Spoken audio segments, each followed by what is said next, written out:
Hello and welcome back to Part 2 Uni, part of the Southampton Sessions podcast series. I'm Shania and today we're focusing on postgraduate thought study and what you need to know if you're thinking about taking that next step.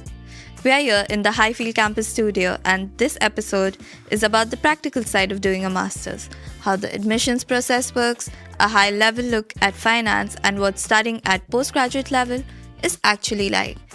Elodie and I will share our experiences with Yuki and Anika of what studying a thought postgraduate degree is like and how it's added value to our academic and professional paths. Then Elodie and I will be putting your questions to Stacey and Melissa, the ones we hear most often from prospective postgraduate students, from how applications work and what to expect academically to the experience of studying in a new country, and how students manage the transition to postgraduate life. So whether you're coming straight from undergraduate study, returning to university after time out, or considering moving to the UK for your postgraduate degree, you're in the right place. So joining us now are Yuki and Anika. Firstly, I just want to hear about your experiences. What made you choose Southampton? What drew you here? And what courses do you all do? And why postgraduate? So I did my undergraduate here as well. I did biomedical sciences and now I'm on a master's in advanced biological sciences. And I liked the support that I got at Southampton. I felt like I really understood the lab processes here and how assessments worked and all of that. And I felt like the work that was being done here and the research really aligned with what I wanted to do in the future. So I just felt like it was a no-brainer to stay here, to be honest. And honestly, for me, I'm just excited to get that experience in another side of biology that I didn't get to do and to work with a whole new crop of people, get new connections, things like that. Same with me, because I did my undergraduate here as well, and I just decided to feel like Southampton is too much of a comfortable city, and the entire university is, I feel like the university is structured well, so we get all the support we need, and you have people to go to whenever you need one. It feels really reassuring, I feel like. And postgraduate apparently is really stressful, so it's nice to have some backup. What about you, Yuki? To be honest, just like I has been worked for 1 year after I graduated from my bachelor university, and during my working period, I have a lot of partners that are all come from the University of Southampton. So while my undergraduate teacher told me they said, Yuki, maybe you need to pursue a master degree. And that moment, I think, why not to choose the University of Southampton? So that's why I choose this school. What do you study? You mean the postgraduate? My postgraduate is the art and cultural leadership. Oh, yes. We're kind of similar then. Yes. How about you? I'm doing my postgrad in digital chemistry, and fun story, I actually wanted to begin with my master's in chemistry. However, when I was scrolling through the website, there's the option where you can find degrees that are similar, and that's when I came across digital chemistry. And that's it. The rest is history. I'm here. I'm enjoying it. Yeah. No, absolutely. Same with me, because I study music, and music has divided to multiple different fields in progression. Because music, we could have a performance pathway, the one that I'm doing right now, and we could also have composition, musicology, and education. So it's really worth it to check on the website sometime, because you might feel like you wanted to pursue, for example, for me, I wanted to pursue performance all the time, but then education also sounds fascinating, and you might be able to just enter it without any additional preparations. Yeah, I think also Southampton had so many module options. Yeah. My fourth year, other than my dissertation, has been completely optional module based. So I thought it was so easy to just completely kind of tailor my degree to exactly what I wanted to study. And I'm getting experience in things that I actually enjoy, things that I'm actually good at. I don't know if it's the same on your courses. It is for me. Yeah. I get to choose, and honestly, I've taken a module that's completely different from what I usually study. So the option that you can choose something that's so different from what you generally study with your core modules is also something that I really enjoy. Did any of you guys use an agency? I did use an agent. I found them on the website, and they are IDP. and they help with processes, and they are connected to the university. So they helped me figure out why I wanted the university, and generally a lot of support in terms of letting me know that there's a meet and greet service that the university provides. They came to my country in India, and we met a lot of the people who work here, and also at the airport they had a bus service that got us here, and it was quite welcoming. Like, as someone who's been out of the country for the first time, it felt less daunting. The International Recruitment Office is also doing a lot of tour in China right now in different cities. So they're trying to get people to actually know about the campus, because it sometimes is hard to pick up information by yourself if you're a Chinese student for all the reasons. I personally studied in Cyprus, and my agency happened to be collaborating with Southampton. So in that way, they first introduced me with Southampton. Otherwise, I was thinking about somewhere way north, but then Southampton has probably the nicest weather in the UK, because we are one of the southeast city, and it's just the entire city also has a chill vibe that I feel like is really fascinating. You know, Southampton's gorgeous.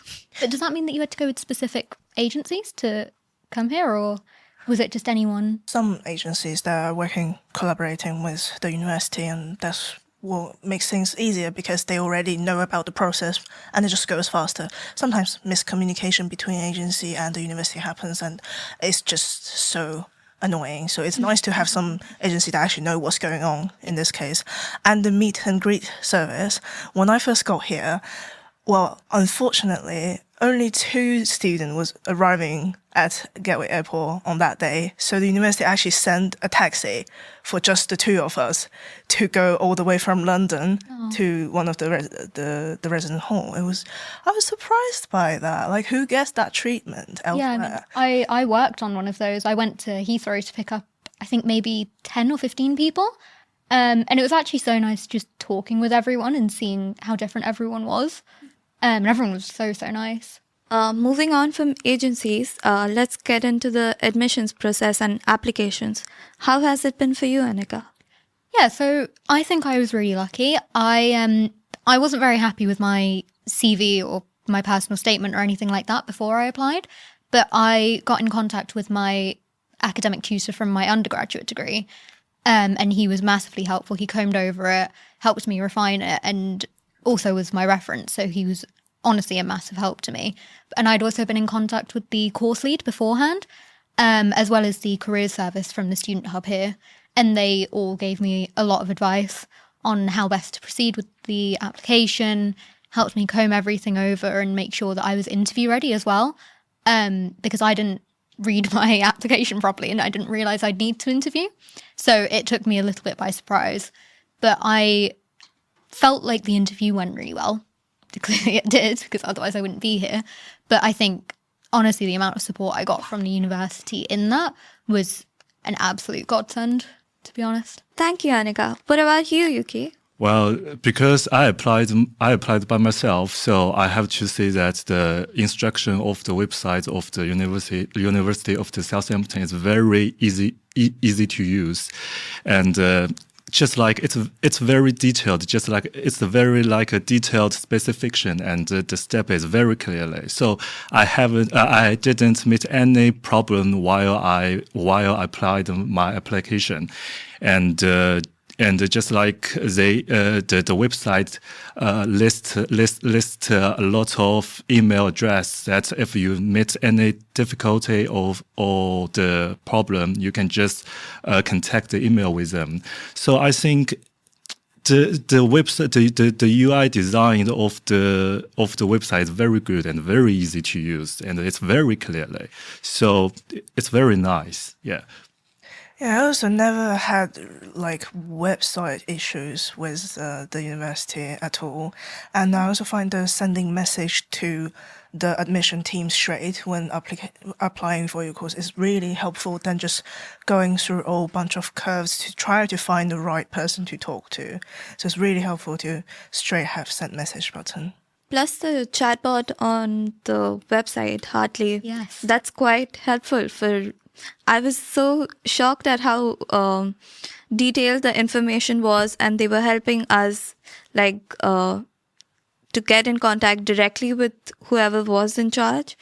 And that was really good. Yeah, I mean, I'd called the admissions team for biological sciences just because I was having a problem. I emailed my head of school immediately after, and I think he got back to me within half an hour or an hour on a Friday night, and then had followed up with it at 6 a.m. on a Saturday.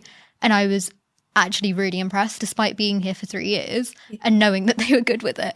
I couldn't believe that he'd been working on it that early on a weekend just because he knew that I was a bit stressed about it. Now that we've spoken about admissions and agents and everything, let's get to a slightly more fun question that I have. How has your experience been the first few weeks here at Southampton?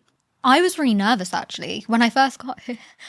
I've been here for 3 years and I got here and was still really nervous. And I think for about a week or two, that really didn't change. When I was having all of my inductions for my course and everything, I felt so out of my depth. And then I think I started seeing my friends again who were still here, started meeting new people. I helped set up the societies fair that showcases everyone. And when I was helping do that, I felt like I'd finally found my place again because I got to talk to so many new people, and it felt like university again. And that helped me feel a lot more settled. And I think that first social that we ran as a society, that was a really standout memory for me. I had a really good time doing that. And that's when I kind of figured, yeah, I will be able to do this. It's just a very big change, and that's okay. As someone who had just come into this country and I was so alone, my memory is being at the societies fair and two equally lost international students, and we found our way to each other, and right now we're the best of friends. All three of us, we hang out all the time, and two of us are in the same course, so that's how we hang out. Elodie, what about you?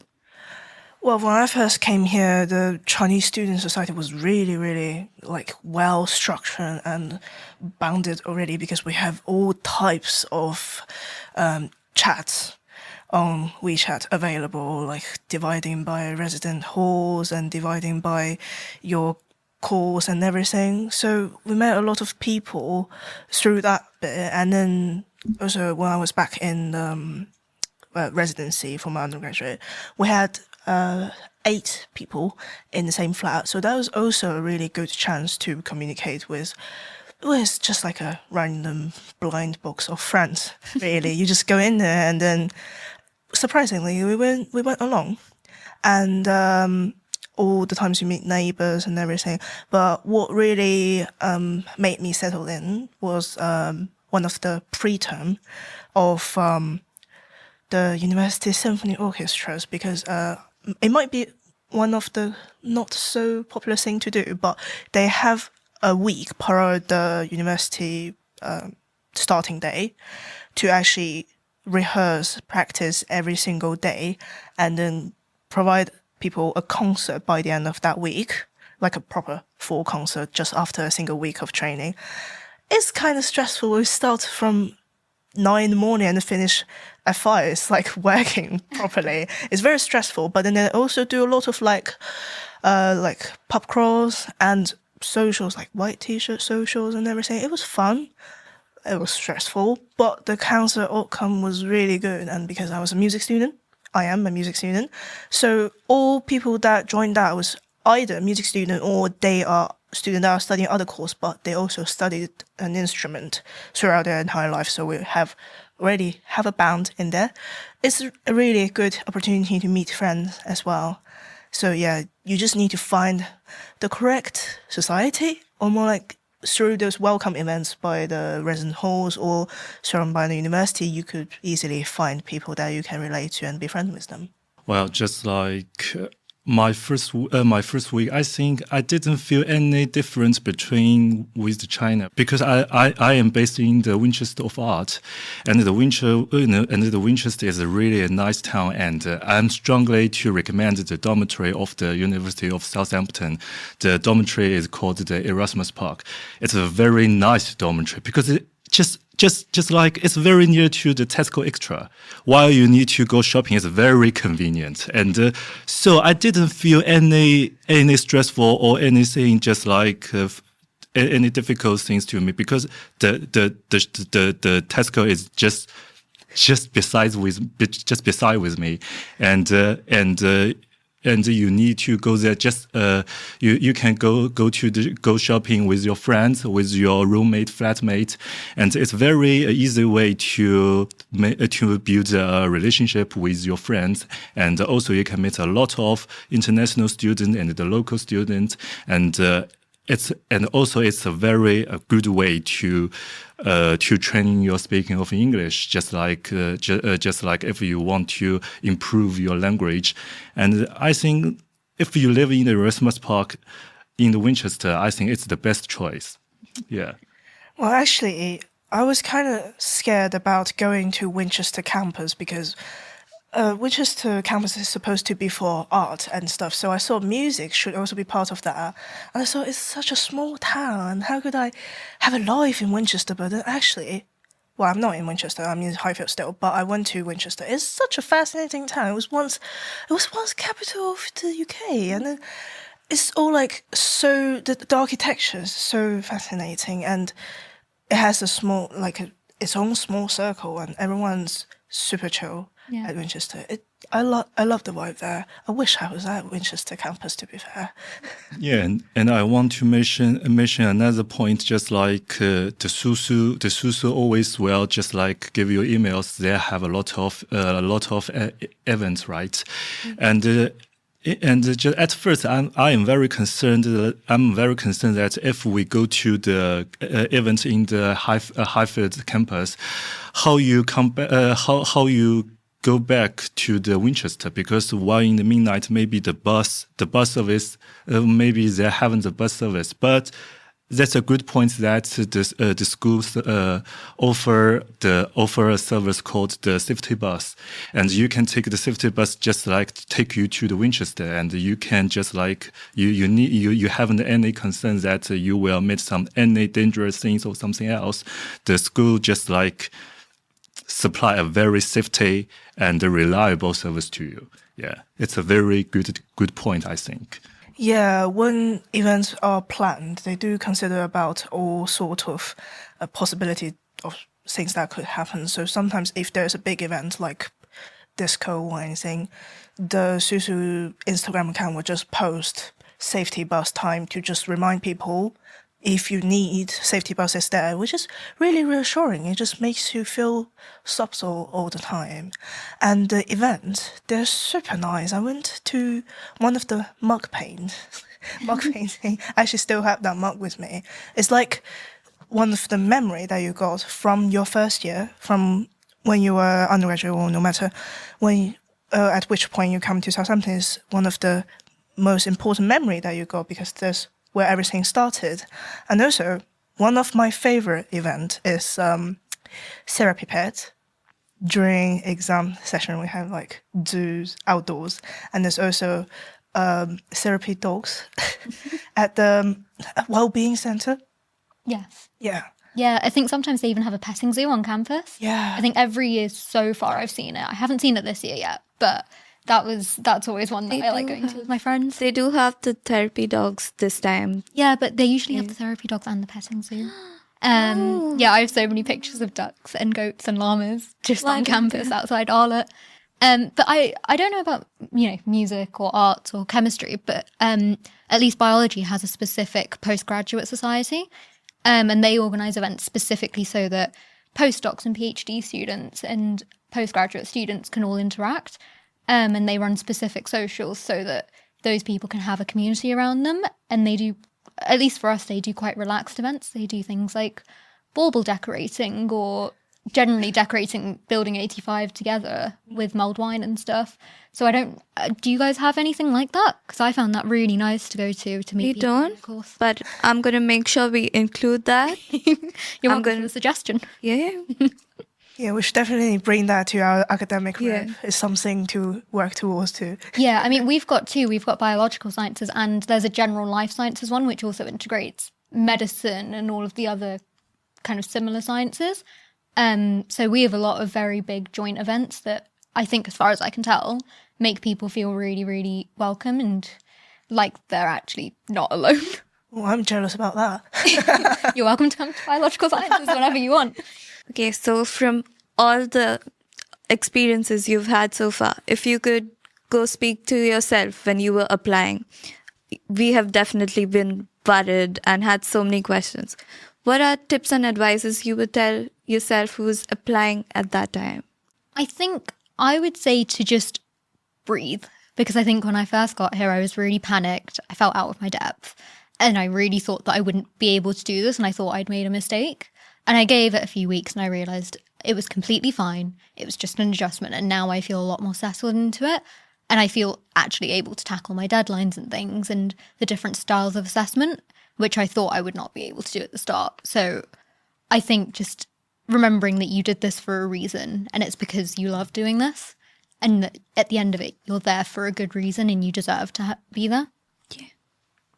And maybe I'm agree with Anika. Just like the Winchester is safe, is very safety, and the staff of the university, they are all kind. They can help, just like they help, they can help you, and just like you, please don't do. Not any hesitation to ask for help for the staff, and also your own professor is very just like they are very kind. They are very glad to help you. Just while I first come here, my professor told me just if you have any question and difficulty, just email me, and I think just like Anika said that you just breathe and just everything like the normal, just like that. Yeah, I would probably do a bit of the same sort because we were raised in such a different culture from UK. So when I first came here, the cultural shock was big and I was feeling like so scared to talk. When you go into a new environment, you're supposed to bring yourself in and try to interact with people, but I was just shrinking in the corner all the time. I wish I was a bit more out and open than back then. I think I'm a bit more open now. So I wish anyone that's coming to the uni, don't be afraid of doing anything wrong because everyone is feeling the same way. So just be yourself and be interactive and then things will work out and things will be good in the end. Also, there is opportunity for you to get a language minor because I missed out the opportunity to get language minor during my undergraduate. I didn't know that 60 credit was required. If I did know, I would have gone music and Japanese. One piece of advice that I would have from when I was applying would be yourself. You don't have to fake it. They want to see you. The application has to reflect who you are, not what you think the university wants to see. And even if you've made mistakes, you've learned from them. So let the university know that you've learned from them. So that would be my piece of advice. Thank you so much, Yuki and Anika, for joining us for this part of the episode. Now we have Stacey and Melissa who are going to join us for the next part. Thank you, Melissa and Stacey, for joining us for this part of the episode. So if it's okay, we'll start with a bit of a focus on admissions process. Stacey, are you okay to give us a bit of an overview of how that works with postgraduate study? Absolutely. So when you're applying for a postgraduate course, it's a little bit different applying to a UK undergraduate course. So for undergraduate, you'd apply through UCAS, but for postgraduate, you apply directly to the institution. So for us, that means at Southampton, you go onto the course pages, you look at our courses, see which one takes your fancy. You then would, if you look at the top of the website, there's a little blue button which says on the course page, apply for this course. It's that easy. So you can click on that button and it will take you straight through to the application portal where you will complete your application. You don't have to do it in one sitting. You can do it over a couple of days. So you can dip in and out. The application process is straightforward. It tells you per course. Each course has slightly different requirements. So in terms of which documents you might need to supply, so it might be that some courses will need references. It might be that some courses will need a personal statement, but they're not all that way. But the application form will tell you which documents you need to supply for that application. The one that you really, really have to supply is the transcript of your most recent study, because that's the one. Without that, we can't tell whether you are qualified or about to be qualified for the postgraduate course that you are applying to. So that's kind of how you apply. Once you've pressed submit, there's no application fee. So once you have pressed submit, the application will come through to our admissions team, my team, and you won't be able to change your application at that point, but you will still be able to view it in the portal. The portal is going to become your one-stop shop. So you would go there to look at the progress of your application, see if we've made any decisions on there. We might have sent you a comment. We can send you portal comments, and likewise, you can send us portal comments. So comments all about your application or asking us questions, that can all be done through that portal. You can also upload documents. So for instance, if you've got a more recent copy of a transcript or you've got an English language test result that you want to share with us, you can upload that to the portal and we can access it from there. So there's no need for emails or anything like that.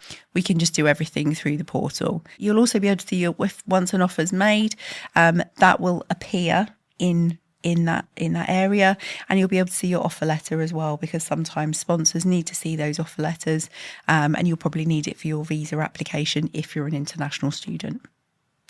What about the postgraduate personal statement? What sort of things will the university expect from us, like the structure, and what topics should we consider?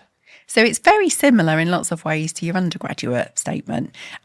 So you would talk about your subject of interest, why you want to apply specifically for that course or in that subject area, where your interests, where they've grown from, what's driven you, what's got you to this point, any experience you might have had. So depending on what course you've got, you might have done some work experience, you might have done all sorts of different things. It's that kind of stuff you need to write about in the personal statement. That said, not all courses require them. So have a look on the how to apply pages for the course, and also once you've logged in and started your application, it'll tell you there whether you need to supply one for that particular course or not. I'm super keen to talk about scholarships. Which are the ones we offer, who is eligible, and at what point in the admissions process should they apply for it? So we have a range of scholarships available, both from the university ourselves, so the scholarships that we offer, but also external scholarships. So agencies that we work with, such as British Council, you look at Chevening, Commonwealth scholarships. In terms of eligibility, they can depend on the course that you're applying to us for. So some courses have more scholarships than others, but they can also depend on where you live, so your domicile, as we often refer to it as, or your nationality. So there's quite a range of factors there to bear in mind. When it comes to understanding what scholarships you might be eligible for, there are lots of different ways you can find that out. One of the ways is obviously on our website, where you can indicate the course that you're applying for, etc. And they're on our course pages as well. You can click on fees and funding on the tabs, and then you can go through to the scholarships information. So there's that option. You can also ask us. So we do encourage students to actually get in touch with us and find out this sort of information. So people like myself that work in the international office, we travel around the world. We're always available for people to speak to.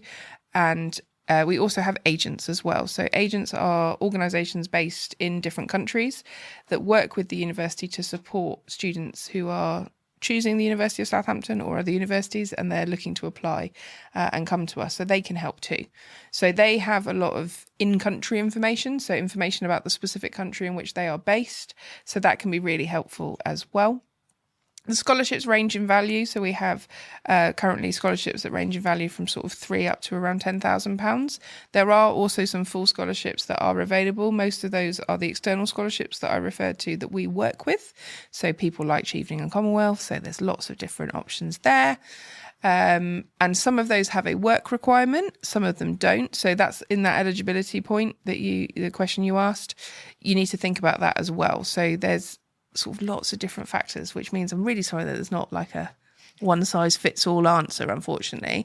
But there are lots of different opportunities out there. So we're always keen to support students in understanding what those are. With a small number of our scholarships, you can stack the scholarships, so combine them.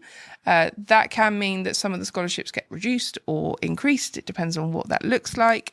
And if you apply for more than one scholarship with the university and you are successful in your application for more than one scholarship, although you aren't always awarded all of the scholarships because the terms and conditions will say that that's not always possible, when you do that, we will always make sure we award you the highest award that you've been given. So if you were successful with one of our £10,000 scholarships and one of our £5,000 scholarships or £4,000 scholarships, we would give you the £10,000 scholarship. So you always get the best outcome for you as an individual. So hopefully that helps people with when they're considering those funding options. And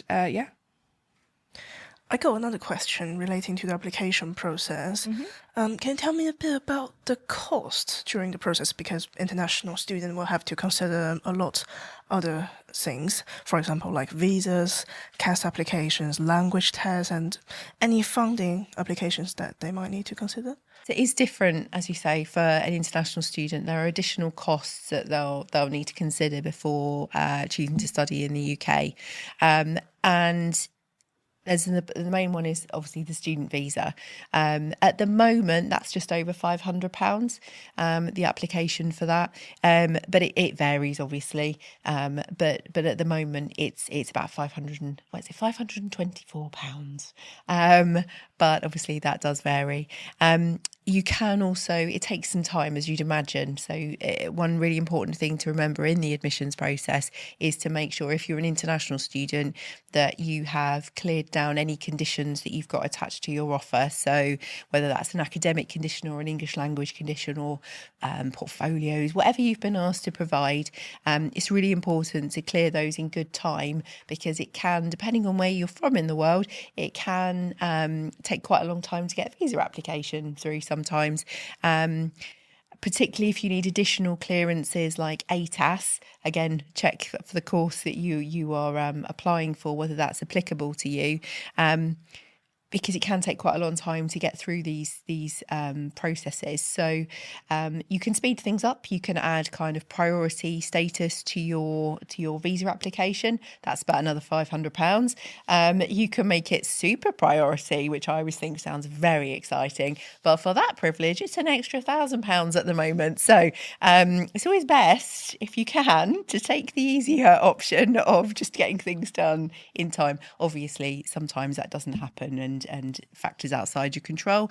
But yeah, on top of that, there is an immigration health surcharge, which basically gives you access to the NHS whilst you're here. That currently is just under about £800, I believe. Again, these figures are as we're talking at the moment, and they can change any time, but that's what it is at the moment. And that's per year of study. So for most postgraduate courses, they're a year. So that would be the cost for the year.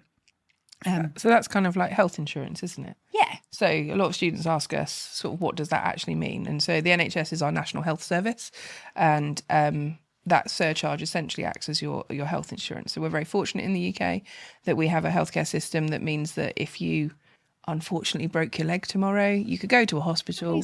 Please don't. But if you break your leg tomorrow, you can go to a hospital. They will fix you, and you don't get left with a massive bill at the end of it. That's it. You're done. So that sort of £780-ish that is currently the case, you might never use the NHS whilst you're with us, and obviously that's kind of the preferred outcome because it means you've been fit and healthy the whole way through, but if you do need to use it, there's no sort of once you hit £800 you've now got to pay us money. That is a blanket fee. So that's what I think not everybody fully understands about that. It's not like health insurance where you might still have to pay a premium afterwards, or an additional cost outside of a premium. So that is the cost, and that covers sort of all healthcare, but it doesn't cover dentistry, and I know that can be quite confusing for people as well. So it's it's doctors, hospitals, that kind of area, the really big stuff. The big stuff.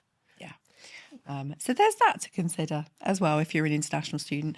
Obviously, if you're a home student, you've got that covered anyway, because that's all included anyway.